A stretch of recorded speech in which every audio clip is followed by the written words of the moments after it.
Good morning, students. I have already started this lesson, that is the River Valley Civilization Part 2. In this lesson, I explained you about the Mesopotamian civilizations. Mesopotamian civilizations and their religious dominance, the three social classes, the occupation and crafts, the Hammurabi's code of law, then the system of writing, growth of knowledge. So all these things you have studied in the Mesopotamian civilization.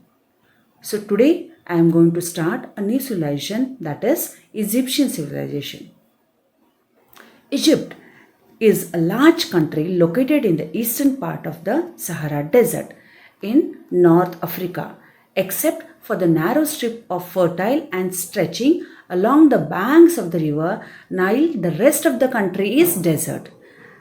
The Nile is thus nature's great boon to the Egypt. With the help of the canals, dikes and reservoirs along the course of the river, Egypt has developed an excellent agriculture.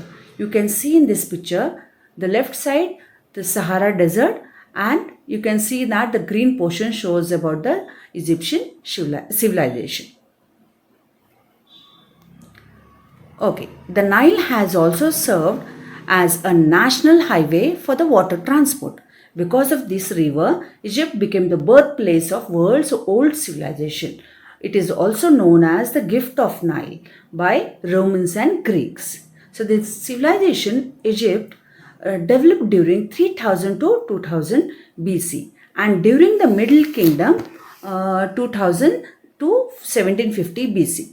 But in the middle of the 18th century, you can see Egypt was overrun by the invaders called as Hyksos. So they ruled the Egypt for a short period of time. The Egyptian society. There were 4 classes in the society. It was integrated society. The highest in the rank was the king, and he was called as the pharaoh. He had absolute powers. His word was the last law. None could disobey him. All land belonged to him. His family members also enjoyed the high status. Next to Pharaoh and his own family, there came the nobility, the priestly class, and the officials. Most of the government officials belonged to the class. The person belonging to this class also led a very comfortable life. They were considered as close to the king and his family. Below this came the people belonging to the class 3. They were the farmers, the cultivators, the craftsmen and the artisans. They lived in the villages and had a normal, good life. The lowest in the social system were the slaves. Most of them were the prisoners of the wars. They did all sort of odd jobs for their masters to whom they were attached. Majority of these people lived in misery and poverty. In this society, even Egyptian women enjoyed a good status in the society. They could own an inherent property also. They were even permitted to ascend the throne. You can see in this picture, a queen, Hatshepsut, was the first to ascend the throne. Next is the occupation and crafts. Agriculture was the main occupation of ancient Egyptians. For its success, they had to control the flood waters of the Nile and use it according to their need. So the engineers and mathematicians of Egypt of those days dug canals, made reservoirs to store water, and dams to control its flow. The main crops they grew were wheat, barley, millet, flax, cotton, fruits like apples, dates, peaches and figs, as well as vegetables. You can see in the picture a farmer is doing agriculture. They also domesticated animals such as cow, pigs, sheep, goats, donkeys and camels, and birds such as dove and geese. Horse was used by them for drawing the chariots during war and peace. Crafts like pottery, spinning and weaving, flax, cloth making, glassware, jewelry making, carving on ivory and wood, furniture making, boat building, and paper making were quite well developed in Egypt of those days. Next topic is the trade and commerce. Trade and commerce were also in the hands of the pharaoh and his nobles. They exported cloth, jewelry, glassware, etc., and imported gold, ivory, and other items of the luxury like oils, perfumes, silver, and timber. Even internal transport was through boats and barges along the Nile and the canals. Donkeys and camels were used for this purpose on the land. Next is the religion. The ancient Egyptians worshipped as many as 2200 gods and goddesses. Of all these, Re, the sun god, was the most important god. He was considered to be the giver of life and warmth. So there were also gods of moons and floods whom they worshipped. Egyptians also worshipped some animals like cow, crocodile, snake, hawk, jackal, and bull. Each god had her own temple and a priest. Even the pharaoh, the king, was treated by the people like God. The Egyptians thought that there was life after death. So they believed that both body and soul lived after death. They expected that the dead body of the virtuous man could come back to the life again. So that is why they took great care of the dead bodies. So they preserved the dead bodies. Such as preserved dead body is known as mummy. Art, architecture, and sculpture. The Egyptians had achieved a very high standard in the fields of art, architecture, and sculpture. So this can be known for the pyramids, sphinx, the temples. So let us briefly explain. Let us learn about these three architectures. The first, the pyramids. The Egyptians built pyramids. These were the tombs of the royal family. Three pyramids at Giza are indeed very important. The two most spectacular pyramids are those of pharaohs Khufu and Khafre. There are 30 other pyramids and several other small ones. These are tombs of the kings and they contain the mummies of the Egyptian kings. The walls of the pyramids are decorated with the beautiful paintings showing with beautiful battle scenes, hunting and sacrifices which were shown on these pictures. These paintings also are the good pieces of art and they tell us about the lifestyle of the ancient Egyptians. The next is the Sphinx.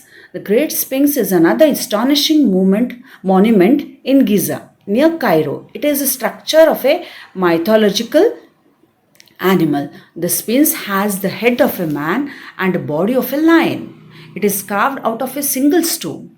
The Great Sphinx at Giza is around 241 feet long and 65 feet high. The next, temples. The ancient Egyptians also built temples.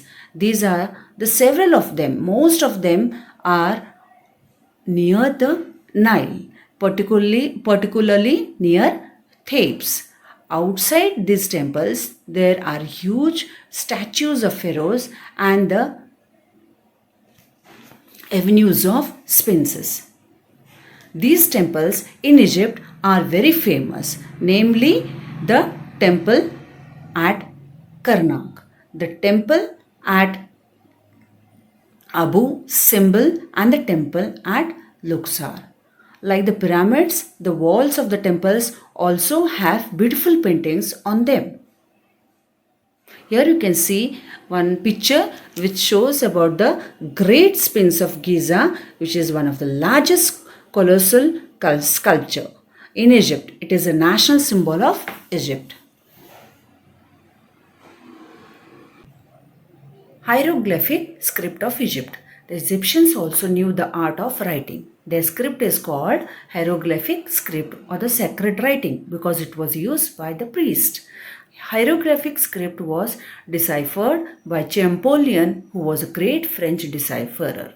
It was a type of picture writing. You can see there is a picture in the corner which shows the signs of hieroglyphic script. Egyptians wrote on stones earlier on the clay tablets. Later on, they made a sort of paper from the reeds and leaves of a tree called papyrus. The present word paper is derived from this word papyrus. Writing in Egypt was a special art. Much of hieroglyphic writing was done very beautifully and artistically. The writers were held in high esteem in society and by the kings. Next is the contributions of the Egyptian civilization. The Egyptians made significant contribution to the growth of knowledge. They developed the solar calendar, which was more accurate than the lunar calendar given by the Babylonians. In order to make pyramids, they made a good use of arithmetic and the geometry. They gave to the world the measurements of triangle and rectangle. They also developed the decimal system of counting and used special signs to represent units, tens, hundreds, thousands, and so on. They knew about chemicals that could preserve the bodies after death. So students, you understood the Egyptian civilization. Now I am going to recall some of the points of this Egyptian civilization. First, the civilization of Egypt during 3000 BC to 2000 BC and during Middle Kingdom 2000 BC to 17 BC. The next, the ancient Egyptians worshipped as many as 2200 gods and goddesses. Third, important architectures were the pyramids, sphinx, temples of this Egyptian civilization. Okay students, so you understood the topic Egyptian civilization. So I am going to ask you few questions. These are: name the civilization which flourished on banks of river Nile. Second one, what is mummy? Third, what is hieroglyphic script? Fourth, who deciphered the hieroglyphic script? Students, so you are going to answer these questions. Thank you, children.